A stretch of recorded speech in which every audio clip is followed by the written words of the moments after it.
அன்பிற்குரியவர்களே, இந்த இரட்சிப்பை பெற்றுக்கொள்வதற்காக மனிதன் செய்ய வேண்டிய ஒரே ஒரு காரியம் அவரை விசுவாசிப்பதே.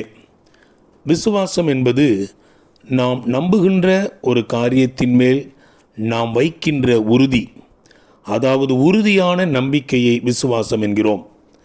கண்களால் காணாத காரியங்களின் மேல் நாம் வைக்கின்ற நிச்சயம், பார்த்ததில்லை ஆனால் நிச்சயமாக இருக்கிறது என்று சொல்லுகிறோமே, அதுதான். இயேசு கிறிஸ்துவின் மேலும் அவர் வார்த்தையின் மீதும் உறுதியான நம்பிக்கை வைத்து கண்களால் காணாதவரை நிச்சயமாய் இருக்கிறார் என்று நம்புவது விசுவாசம். இந்த விசுவாசம் என்ற சொல் ரோமர் நிருபத்தில் 50 தடவைக்கு அதிகமாக காணப்படுகிறது.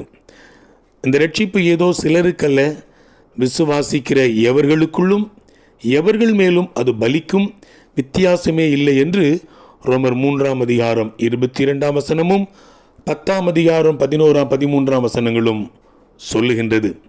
இதை சிறிதும் சந்தேகிக்காமல் விசுவாசிக்கிறவர்கள் தேவனுடைய பார்வையில் பாவிகளாயல்ல, இயேசுவை போல் நீதிமான்களாய் எண்ணப்படுகிறார்கள். ரோமர் 5 அதிகாரம் 1 வசனம் இதை நமக்கு உறுதிப்படுத்துகிறது. இது விசுவாசத்தால் உண்டாகும் இரட்சிப்பு. இதை விளக்கி நிரூபிக்க முடியாது, ஆனால் இதை வாழ்ந்து காட்ட முடியும், வாழ்க்கையில் அனுபவிக்க முடியும். உயிருள்ள தேகத்தால் தான் வீசும் காற்றை உணர முடியும். விசுவாசத்தோடு கர்த்தராகிய இயேசு கிறிஸ்துவை ஏற்றுக்கொண்டால்தான் இரட்சிப்பை அனுபவிக்க முடியும். வாழ்த்துக்களுடன், ஜார்ஜ்.